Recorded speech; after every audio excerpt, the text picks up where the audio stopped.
makan rujak buah atau rujak manis. Ada asamnya, ada manisnya, ada pahitnya, ada pedesnya, semuanya campur jadi satu. Di sini kita belajar banyak hal, mulai dari soft skill, hard skill, dan tentunya kita juga bakalan dapat pengalaman-pengalaman langsung on the spot. Dan kita juga akan belajar tentang hal-hal yang berkaitan dengan administrasian alat tes, belajar konseling, belajar jadi MC, bahkan belajar untuk jadi trainer, dan juga belajar untuk event organizer. Pokoknya di sini tuh paket komplit. Rasanya senang, tapi capek juga, tapi juga excited karena belajar banyak hal baru atau nggak baru tapi diperdalam lagi, begitu. Tentunya saya merasa sangat bersyukur karena berkesempatan untuk magang di QEP. Meskipun kadang merasa capek, merasa sedih karena adanya tugas-tugas yang harus dikerjakan, tapi saya tetap merasa senang karena mendapatkan pengalaman baru dan juga teman-teman baru. Selain itu, QEP juga memberikan kesempatan kepada anak magang untuk terus belajar, mencoba hal baru, dan mempersiapkan diri untuk memasuki dunia kerja yang sesungguhnya. Seru banget karena di sini kita diberi kesempatan buat kerjasama dengan teman-teman magang, terus kakak staf, dan juga kita juga dikasih kesempatan untuk ambil project dari perusahaan lain yang kerjasama sama QEP, misalnya dalam hal assessment, psikotes gitu ya, kemudian interview gitu. Jadi aku punya pengalaman baru di sini. Ada 3, yaitu senang, takut, dan sedih. Senangnya karena dari awal di sini aku bisa bertemu dengan banyak teman-teman baru dan juga bertemu dengan kakak-kakak staf beserta Pak Eko yang hebat dan luar biasa. Dan juga aku bisa mendapatkan banyak pengalaman, banyak pelajaran dan ilmu-ilmu baru yang belum pernah aku dapatkan sebelumnya.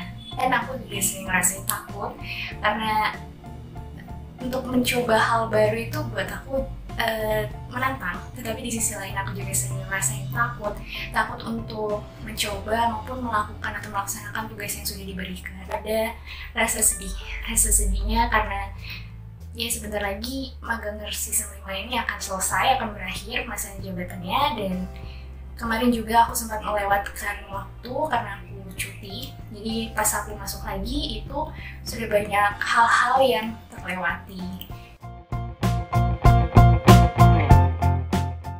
Achievement Motivation Training atau AMT, terutama sesi UMI, di mana dalam sesi tersebut saya berani dan percaya untuk menceritakan lifeline saya, kekurangan, serta kelebihan diri saya kepada teman-teman yang baru saya temui di QEP ini.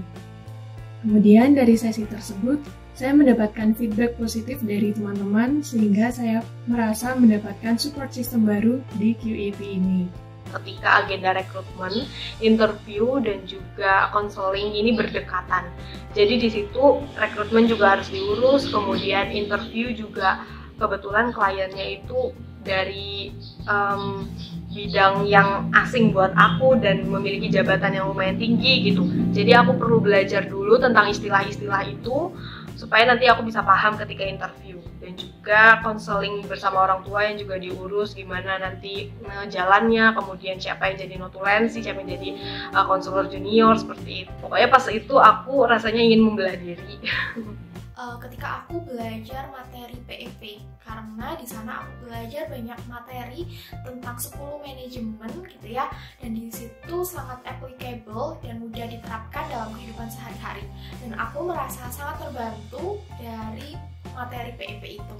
Sesi UMI, di sesi itu kita bisa saling mengenal satu sama lain dalam waktu yang singkat, dan mengenalnya itu bisa lebih dalam karena adanya feedback dan sharing dari teman-teman itu bisa membuat kita menjadi pribadi yang berharga, pribadi yang penuh rasa syukur, pribadi yang lebih baik lagi karena banyaknya pelajaran yang kita temui dari berbagai cerita teman-teman dari kecil sampai sekarang yang masa-masa sulitnya atau up and down-nya itu juga banyak, tetapi mereka bisa menjadi pribadi yang tangguh dan kuat seperti sekarang.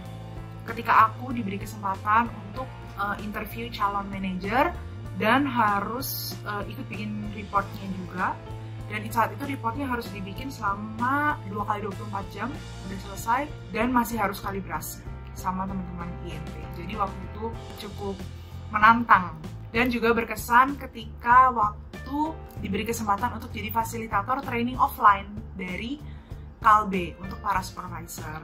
Di situ jadi fasilitator, menegangkan banget karena baru pertama kali. Dan tapi ada senangnya juga, bisa belajar banyak hal, ketemu orang baru, dan ketemu teman-teman yang selama ini cuma online, kayak gitu. Ketika aku diberikan kesempatan untuk menjadi salah satu konselor junior di sesi konseling SMA KBPK Penabur Gading Serpong dan Kota Wisata. Karena di saat itu aku pertama kalinya menangani klien secara langsung dan didampingi oleh konselor senior. Ketika aku kebingungan, konselor senior lah yang akan membantu aku menjawab pertanyaan dari klien. Dan pengalaman itu gak akan pernah aku lupakan karena akan menjadi modal untuk aku memasuki dunia kerja, khususnya ketika aku nanti menjadi seorang konselor atau ketika aku menjadi seorang psikolog. Ketika CNC, jadi di sini aku diajarkan untuk gimana caranya jadi pemimpin, berinteraksi dengan orang lain gitu ya, coaching dengan orang lain. Ini berguna banget buat aku nanti ketika memasuki dunia kerja, karena itu pasti aku akan berhadapan dengan orang-orang baru, dan dengan ilmu-ilmu yang aku dapat dari CNC ini bisa membantu aku gimana caranya berinteraksi supaya lebih enak gitu ya, dan kerjasama, gimana cara mengajarkan dengan karakter orang yang seperti ini gitu.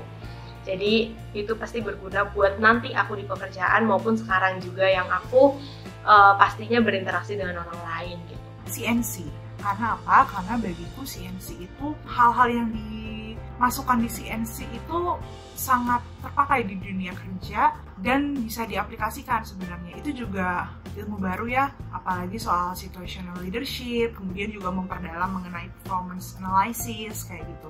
Jadi buat teman-teman yang tertarik sama SDM itu sangat membantu dan mempersiapkan. Serangkaian acara HUT QIP yang ke-22, yakni ada TPA dan TPS online, kemudian rangkaian SNSD dan ditutup dengan webinar puncak, yang mana kita mempersiapkan dan melaksanakan acara tersebut dalam waktu 1 bulan. Dan dalam bulan tersebut saya juga mempersiapkan diri untuk melaksanakan sidang skripsi. Jadi dari event tersebut saya belajar mengenai bagaimana memanage waktu dengan baik, kemudian tetap bertanggung jawab pada kedua peran saya, dan saya belajar mengenai pentingnya komunikasi dalam kelompok. Dari serangkaian acara tersebut saya juga belajar mengenai pembuatan suatu event, mulai dari mempersiapkannya, melaksanakannya, hingga evaluasi setelah event tersebut berlangsung. Ketika aku ditunjuk sebagai LPIC kegiatan 5.000 tes gratis di HUT QIP yang ke-22 kemarin, karena di sana aku belajar banyak hal, mulai dari leadership, bagaimana cara mengambil keputusan, belajar tentang manajemen tim, dan juga aku belajar tentang beradaptasi dengan perubahan-perubahan yang itu tuh sangat mendadak banget gitu. Dan aku akhirnya belajar untuk jadi lebih agile, lebih resilient, dan tentunya aku juga belajar untuk lebih compassion gitu terhadap diri aku. Tempat belajar Full of experience, Unexpected, Luar biasa. Paket komplit.